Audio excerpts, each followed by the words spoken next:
Tim Hast.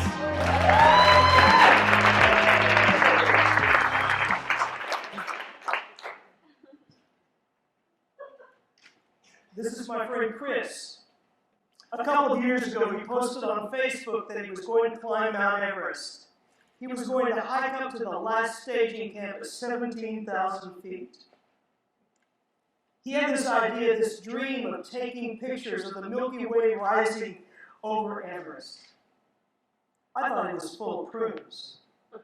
Actually, that's not what I thought he was full of.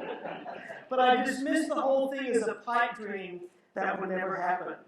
A few months later, he posts again, "I'm boarding my flight to Dallas to fly to Dubai and on to Kathmandu." There really is a place called Kathmandu. And then he was on to Everest. I thought, he's really doing this. That fool is going to come home in a pine box. I didn't listen to his dream. I didn't affirm him. I was the skeptic. In so doing, I didn't value him. My talk is on valuing people.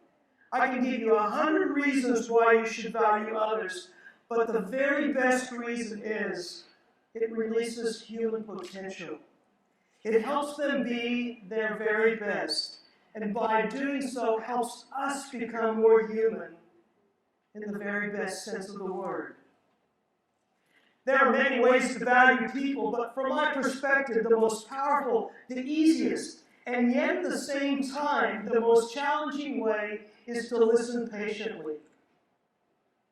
We listen patiently by setting aside what we want to say, what we're thinking, and focusing on the other person. Listening patiently is difficult because we suffer from a condition that happens at birth. Let me explain.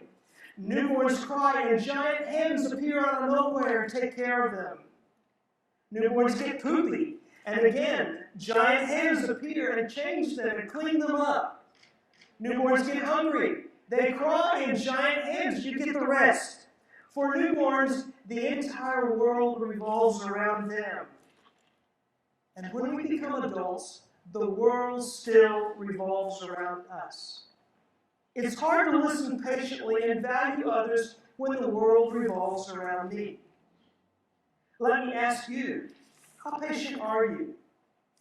How would you feel if people could read your mind when you're listening to them? If they could read your thoughts, what would they hear?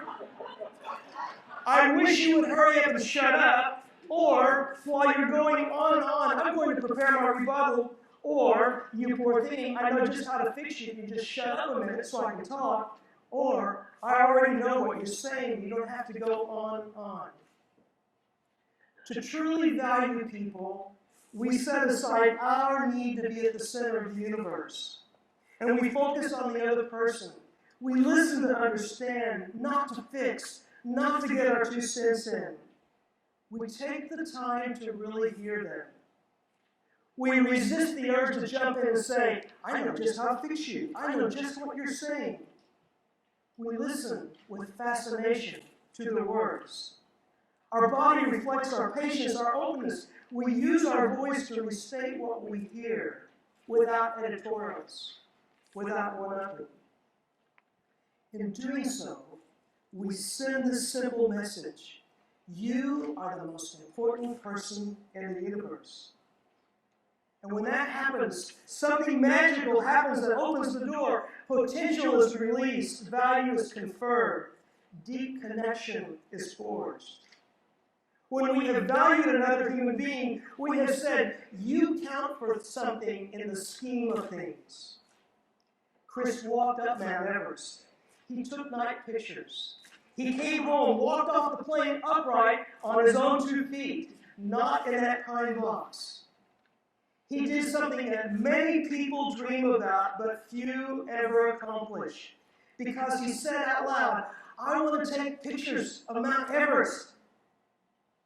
Someone listened to him. I'm embarrassed to say it wasn't me. I didn't listen to his dream. I didn't value him the way I should have.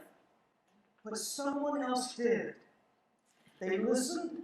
They didn't give advice or pull out their own dream. They listened with fascination. They listened patiently.